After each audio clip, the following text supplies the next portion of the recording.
आदिशक्ति जगदम्बा मैया की जय। इस प्रकार से कपिल भगवान के आगे बैठी माँ बाप के दिल को जो शख्स दुखाता है दुनिया में मजे लेकर वो नर्क में जाता है। इसलिए माता पिता के हृदय को आप प्रसन्न कर लिए ना तो देवी देवता प्रसन्न है। सास ससुर को प्रसन्न कर लिया तो सारे देवी देवता प्रसन्न है। अब बूढ़ी अम्मा जी रो रही हैं, पड़ी खांस रही हैं, पानी मांग रही हैं, अब पत्नी देवी नहीं दे रही। एक जगह पर मैं अभी गई थी जल्दी, एक बूढ़ी माता थी बेचारी, बहुत ज्यादा बूढ़ी हो गई थी। पता ही क्या हुआ, वो बेचारी रो रही हैं। 4 मेहमान आ गए तो चिल्ला रही हैं नींबू पानी दे दो, अरे कोई नींबू पानी दे दो, अरे कोई नींबू पानी दे दो, ऐसे चिल्ला रही थी वो। अब 5 बहू थी उनके, 5 बेटा थे, 5 बहुओं के घर अलग अलग, और छोटी वाली बड़ी वाली बहू के संग सास जी रहती हैं। और लखनऊ की बात मैं कर रही हूँ। अब वो शहरों में तो आप सब जानते हैं कि सबके छतों पर पेड़ पौधे लगे होते छोटे छोटे गमला में। तो वहां पर एक गमला रखा था, उस गमले में नींबू बहुत बढ़िया लगा था, नींबू का पेड़ लगा था, बहुत नींबू था उसमें। अब मम्मी कह रही है, सासू जी कह रही नींबू पानी दे दे कोई, नींबू पानी, अरे नींबू पानी दे दे कोई। अब बहुड़िया से जब कहा तो बहू कहती फोकस बिगड़ जाएगी गमला की, एक नींबू तोड़ेंगे तो गमला नहीं अच्छा लगेगा, अब बूढ़ा को नींबू पानी पीना है।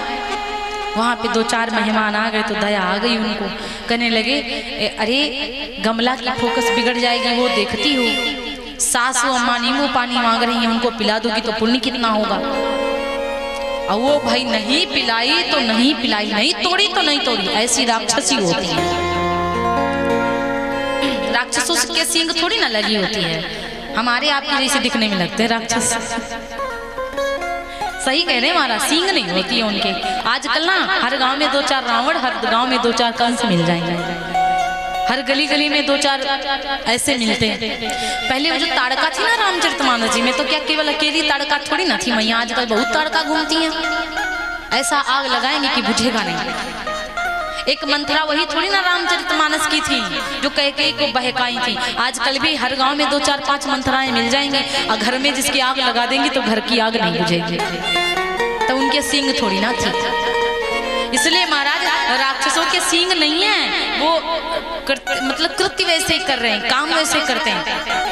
वो राक्षसों की पदवी से कम थोड़ी ना, उनको राक्षसों की पदवी देना चाहिए। अब बताइए, इस प्रकार से कपिल भगवान ने अपनी माता को कथा सुनाई और माता से कहते हैं माँ मनुष्य का जन्म कब मिलता है। बहुत सब लोग कहते हैं जैसे कि मनुष्य का तन दोबारा नहीं मिलेगा, कहते हैं ये जीवन बारंबार ना मिली। एक निर्गुण था, वो कहते थे कि ये जीवन बारंबार ना मिली, बोई हो बबूल तो अनार ना मिली, बोई हो बबूल तो अनार ना मिली, अब मानुष का तनमा बारंबार ना मिली। बात तो सही है, बबूल बोगे तो आम कहाँ से खाओगे। कर्म है बुरे बुरे और तुम आम खाने की बात करते हो। सॉरी, कर्म है बुरे बुरे और तुम स्वर्ग जाने की बात करते हो। बोया पेड़ बबूल का और तुम आम खाने की बात करते हो। कर्म है बुरे बुरे स्वर्ग जाने की बात करते हो, बोया पेड़ बबूल का आम खाने की बात करते हो। बोओगे बबूल का पेड़ तो अनार ना मिली, अब मानुष का तनवा ये बारंबार आना। ये बात ठीक है, लेकिन ये जीवन मिलेगा। देखिए ये नहीं पता है बिल्ली बनोगे कि बिलौटा बनोगे। ये जीवन आपको मिलेगा, लेकिन ये नहीं पता कि बिल्ली बनोगे कि बिलौटा बनोगे, कि शेर बनोगे कि शेरनी बनोगे, सांप बनोगे कि नागिनी बनोगे, कोनो भरोसा नहीं है। 84 लाख योनि हैं और 84 लाख योनियों में आपको आना ही पड़ेगा। लेकिन पाप पुण्य सम दो जब होई, सब माने बराबर, पाप और पुण्य जब दोनों बराबर होंगे आपके, तब मनुष्य का तन मिलेगा।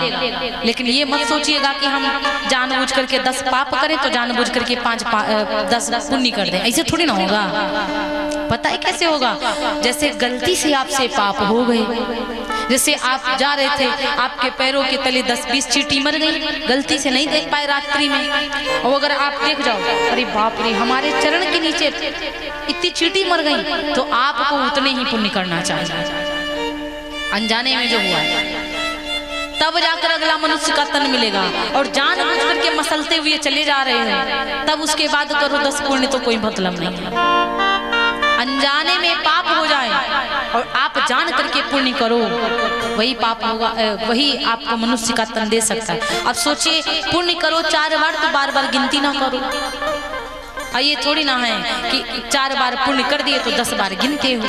मैंने इतना किया। एक जगह पर एक राजा थे, राजा ने अनाउंसमेंट किया, प्रचार प्रसार करवाई कि जो गरीब हैं, जो परेशान हैं, जो बेसहारा हैं, जो दुखित हैं, जितने जो पुण्य किया होगा उसको उतना ही धन देंगे हम, उसको बुला लो।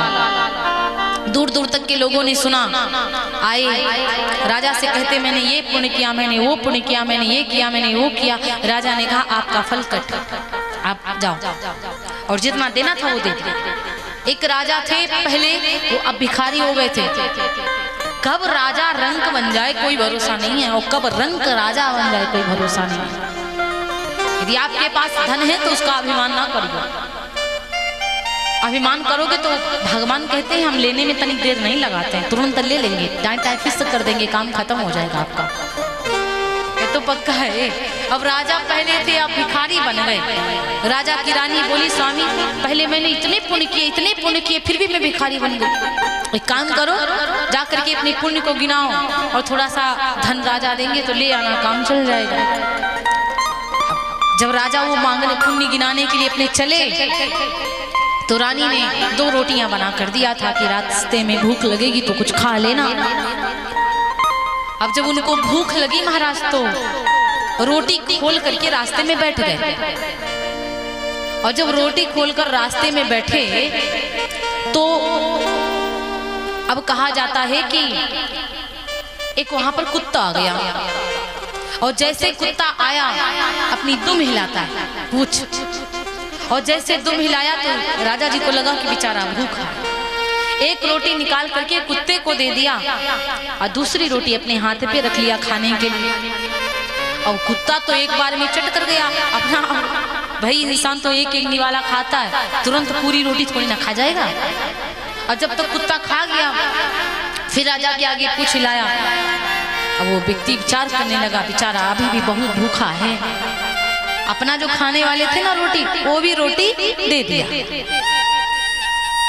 और जैसे वो भी रोटी दे दिया तब खा गई वो कुत्ता, फिर से खा गया। हाथ झारे, पानी पिए और तुरंत चल दिए। राजा के पास पहुंचे, कहने लगे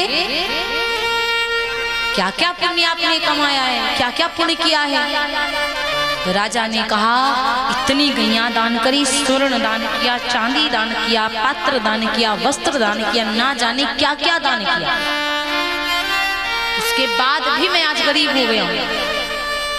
बहुत सारे पुण्य गिना दिए, भूल चूक में जो गलती से रहेगा ना वो याद करके गिना दिए। अब भैया जब पूरा पुण्य गिना दिए तो राजा ने कहा भाई आपने तो सब गिना करके अपना पुण्य खत्म कर दिया, अब आपको कुछ नहीं मिलेगा, आप जाओ।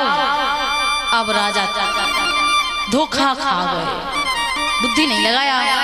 अब राजा बड़े परेशान हो गए, उदास हो गए कि जो पुण्य थे वो तो गिना दिया, उसका पाप तो उसका पुण्य तो खत्म, अब कुछ बचा ही नहीं कि मैं गिनाऊं। तो राजा चल दिए। तो वो राजा पुकार लेते हैं दूसरे व्यक्ति को, ये रुको, आपने एक पुण्य किया है, उसके लिए मैं अगर पूरे राज्य का धन दे दूं ना तो वो भी कम है। अब उसको याद नहीं था, वो बोले कौन सा ऐसा पुण्य किया, ऐसा कोई पुण्य नहीं जो मैंने गिनाया ना हो आपको, कौन सा ऐसा पुण्य रह गया है। बोले आपने अभी आते समय कुत्ते को रोटी खिलाई, आपने ये पुण्य किया है, और वो अपनी खा गया था, आपने अपनी रोटी भी उसे खिला दिया, इसलिए आपका वो पुण्य सबसे सब पुण्यों से ज्यादा हो गया। खूब धन ले जाओ, जितना मन हो उतना ले जाओ, उस पुण्य के लिए बैलगाड़ियों से धन लदवा दिया। सोचो, तो ये ना सोचो कि मैं इतना बड़ा काम कर रहा हूं, ये बहुत बड़ा पुण्य, गिनो ना, सोचो ना प्यारे। आप गलती से किसी को एक रोटियों ना खिला देंगे, आपका पुण्य वो बहुत बड़ा हो जाएगा, जो याद नहीं होगा। दान सुपात्र को दीजिए। आप लोग तो बड़े भाग्यशाली हैं महाराज, नर्मदा मैया जी की परिक्रमा करते हैं संत भगवान भक्त नर्मदा जी के। तो मैया जी के जो भक्त परिक्रमा करते हैं, आपको रास्ते रास्ते में भी मिल जाते हैं, आपके द्वार से भी निकल जाते हैं। तो आपके ऊपर तो नर्मदा मैया जी की बड़ी कृपा है, आप उनको रोक करके उनको भोजन पवा दो। बाबा जी ठहरिए, थोड़ा सा प्रसादी पा लीजिए, थोड़ा सा रुक जाइए, तो ये बहुत बड़ा पुण्य है महाराज। अब आजकल ना पुण्य लोग सोचते करूं, लेकिन उनको मौका नहीं देते भगवान करने का, और जिनको मौका दे देते हैं तो वो लोग पाए नीचे खींचते, अपना दिमाग लगाते हैं। तो मौका भैया कभी कभी मिलता है, और सबके पास थोड़े ना धन है जो दे सकते हैं। आप बड़े किस्मत वाले हो जो देने के लायक भगवान ने आपको बनाया है। बेचारे उनसे पूछो जो खुद ही पेट नहीं भर पाते, वो दूसरों को क्या खिलाएंगे। तो यदि आप कभी किसी को खिलाने के लिए आगे आ गए तो सोचो कि धन्यवाद बोलिएगा भगवान का, प्रभु धन्यवाद आपका, आज ने मुझे किसी की सेवा दे दिया है। इस प्रकार से महाराज कहा जाता है, कर्म जैसा करोगे फल वैसा मिलेगा, और विश्वास जैसा करोगे भक्ति वैसे मिलेगी। और जब भक्ति नहीं होगी तो शक्ति कहाँ से दिखाई पड़ेगी। बिनु विश्वास भगति नहीं, तेहि बिनु द्रवहीन राम। बिना विश्वास के भक्ति नहीं है, और बिना विश्वास के प्रेम के भगवान द्रवित नहीं होते। राम कृपा बिनु सपन हो, जीवन लह विश्राम। जब तक राम जी की कृपा नहीं होगी तब तक व्यक्ति को विश्राम नहीं होगा, आराम नहीं मिलेगा। जब राम की कृपा होती है तभी आराम विश्राम मिलता है। इसलिए संतोष रखो माला, कोई तन दुखी कोई मन दुखी, कोई दुखी सकल परिवार। कोई तन से दुखी है तो कोई मन से दुखित है, कोई परिवार को लेकर दुखित है।